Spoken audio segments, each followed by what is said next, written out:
I had an unexpected interaction in the spring of my junior year of college that I still remember. During spring break, I had split up with my girlfriend and decided that I didn't want to be in a relationship for a while. I spent my days listening to my friends discuss their relationships and how they met girls. One of my pals started talking about a girl he met at a party and took home one day. She was really cute, so I asked her if she wanted to leave the party with me. She quickly accepted. Man, it was so simple. Simple? I'd never taken a girl home before, so my friend's playboyishness surprised me. "So, are you going to date her?" they asked. He said, "No way, that's impossible." "There's something weird about that girl," he explained. In the end, she turned me off and I sent her home first thing in the morning. My friend said so, while waving his hand in front of his face, and it's such a waste for such a cute girl. He showed me a photo he took at a party. I was struck by a thrill I had never felt before as soon as I saw the photo. She's so damn cute. Her skin was pure white and her hair was straight down to her chest. Her wide, round eyes were striking. There were other women in the photograph, but she was the only one that drew my attention. "Who is she?" I asked my friend, pointing at her so rapidly. "That's the girl I was talking about," he told me when I asked him to introduce me to her. "Seriously, that is not a good idea," he warned. "Believe me, she's very weird." He initially refused, but after I insisted, he agreed. He gave me her WhatsApp contact, and to be honest, I had never been this interested in ladies before, and I was astonished by myself. My friends were also quite surprised. "I don't care if you come to regret it later." I said, "Okay." I didn't care what my friend was saying, and I decided to text her right away. I hadn't given any thought to what my friend meant by weird. I imagined she was clingy and possessive, or that she was selfish and went through a lot of personality changes, or anything along those lines. The first time I thought it was cute, Olivia was her name, and despite the fact that I had texted her unexpectedly, she quickly responded. As we exchanged messages every day, we rapidly became friends. A week later, we had our first date. Olivia was even more beautiful than she appeared in the photo, small and quiet, and I became increasingly drawn to her. She was a little unusual in many ways, but I loved her for it. We had only met once, yet my affection for her became stronger that day. "I fell in love with you at first sight, and I want you to go out with me." I told her how I felt about her, and we began dating. Thus, I was so infatuated with her that I thought I loved her more than any previous girlfriend I'd ever had. But as we got to know each other more, I saw what my friend meant when he labeled Olivia as eccentric. I felt especially awkward when I brought Olivia to an elegant restaurant for her birthday. "This is the first time anyone has taken me to such a lovely place." I thought it was cute at first to see her so delighted to be taken to such a nice place. But then she began to stand up, wander around, and scamper about despite the fact that she was still eating. She also dropped her knife and fork from the table several times, as if she couldn't use them properly. To be honest, I felt a little embarrassed. I could only pretend that I wasn't feeling uncomfortable and told her that everything was okay. But the same thing happened on a daily basis. I think I gradually began to feel uncomfortable meeting her. Olivia and I both lived alone, so she had made it a habit of staying over at my place every weekend. I refused to let her come to my house for the first time using a college report I had to complete as an excuse. When I called her on Friday night to tell her about it, she asked, don't you like me anymore? Oh, she was crying, but I was in no mood to comfort her. I simply said, "I'm sorry. I'll see you next week." And with that, I hung up. To be honest, I still had some time until I had to turn in my report. And I wasn't in a rush. But I was scared I'd become furious and lash out at her if I saw her. So I wanted to be alone and cool off.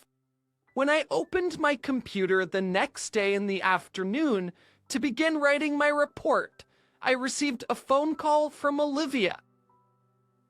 I apologized for yesterday. I guess I didn't consider your feelings, right? She apologized, and I, feeling guilty for having turned her down for a false reason, immediately told her that it was okay.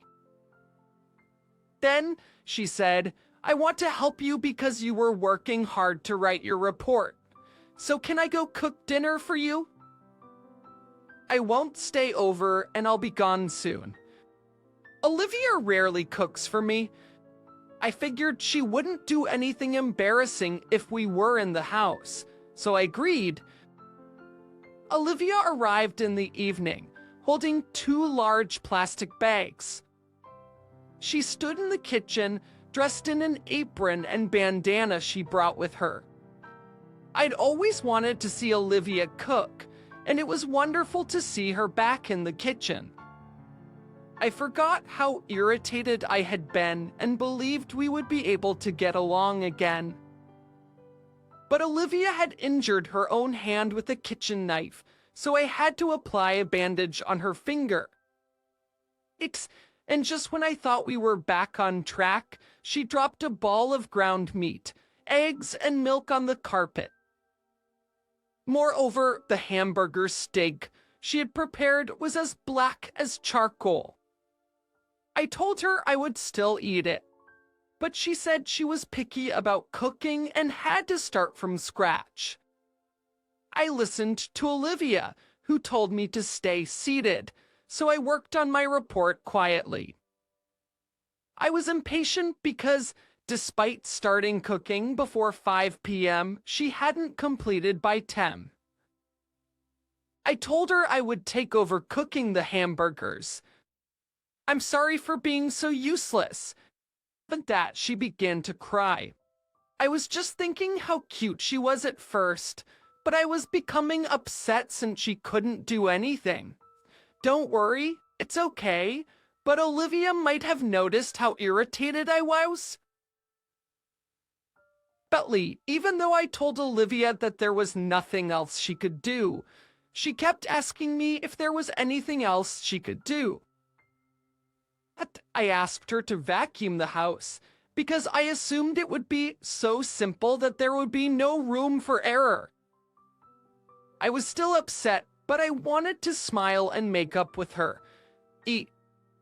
So I prayed in my heart that she wouldn't do anything stupid, and just as I was going to serve the perfectly grilled hamburger steak, boom, crash, splat. A tremendous noise echoed from behind me, plainly audible over the sound of vacuuming. I looked behind me, surprised, and saw Olivia, who looked like she was going to cry, stepping on my acoustic guitar. Olivia was concentrating on vacuuming and didn't notice my guitar set up on the stand, accidentally knocking it over with her foot. Olivia was surprised as she heard the guitar crash to the ground, but the guitar was right where she had put her foot down and she stepped on it. Olivia's foot ripped a hole in the guitar, which cost $3,000, and I bought it as a freshman in college with money saved from my part-time job. It was a guitar that I had cherished for a long time. Come on! You said you wanted to be helpful, but you're not helping in any way. You're just bothering me. I don't want to see you anymore, so get out. Tears were spilling out of Olivia's big eyes, but I wasn't feeling sorry for her at the time. I'm sorry. Olivia was crying as she returned the guitar to its original location and fled out of the house. Hence, it was until a week later that I realized I said something hurtful to her. Because I didn't have to phone Olivia every day, I was able to finish my report on time. But I still felt a gaping hole in my chest. I thought about contacting Olivia and apologizing to her. So I was hesitating. 2 weeks had gone after my dispute with Olivia, and I received a phone call from her. However, the voice I heard on the other end of the phone was not her voice. It was a nurse from the city hospital on the phone. Honestly, according to her, Olivia had been in a traffic accident and had been taken to the hospital by ambulance, and she wanted me to come. I dashed to the hospital where an unbelievable scene awaited me. Legs and other visible areas of her body were almost entirely bandaged. I couldn't even tell it was Olivia since she was tangled in so many tubes. Just looking at her, I started to cry. Oh, no way, is it really you, Olivia? You were so well. Are you her relative? No. You know that Olivia doesn't have a family. You were the only one in her contact list, so I had to contact you. I had no idea she didn't have any family. But when we talked about her family before, she said they live too far away, so I don't get to see them. I trusted her word, and that nurse told me something I didn't know about Olivia. She informed me that when Olivia was a little child, she lost her parents and eldest sister in a car accident caused by a driver who fell asleep at the wheel and crashed into their car when she and her family were driving. Olivia's unusual behavior was due to this. She's been coming to this institution since she was a child for rehabilitation and medical exams. Because of what she said and did, she had a difficult time gaining friends. But Olivia told her how much she adored her new boyfriend. Olivia had never once told me this. Despite the difficulties she was facing, she was doing her best. But I spoke horrible things to Olivia without considering her feelings. While I was stunned by the terrible act I had committed, I heard a very quiet voice. I ran up to Olivia's bedside. You came. I said, "Thank you, I'm so happy," she said while spilling tears down her face. "You don't have to thank me. I'm sorry I couldn't do anything for you." Olivia gently pressed her palm against my cheek. It's yours, okay? It was my fault. I'm sorry about the guitar. I just wanted to make up with you. She spoke weakly. I was frightened Olivia would leave me because of her fragile condition. I don't care about the guitar. Olivia, what's wrong? Get well soon, okay? Can I go to your place again? Sure. Let's make hamburgers together, okay? Thanks. Olivia then closed her eyes and did not respond when I spoke to her. I called Olivia's name over and over again with tears streaming down my face. Then I heard a beeping sound from the machine connected to Olivia's body via a tube. Doctors and nurses rushed into the hospital room. Olivia! And I was kicked out of the hospital room by the nurse. And 5 years later, Noah, wake up! When I woke up to that voice, Olivia was there. Olivia survived because of the hospital's meticulous nursing care. Miraculously, she recovered enough to lead a normal life.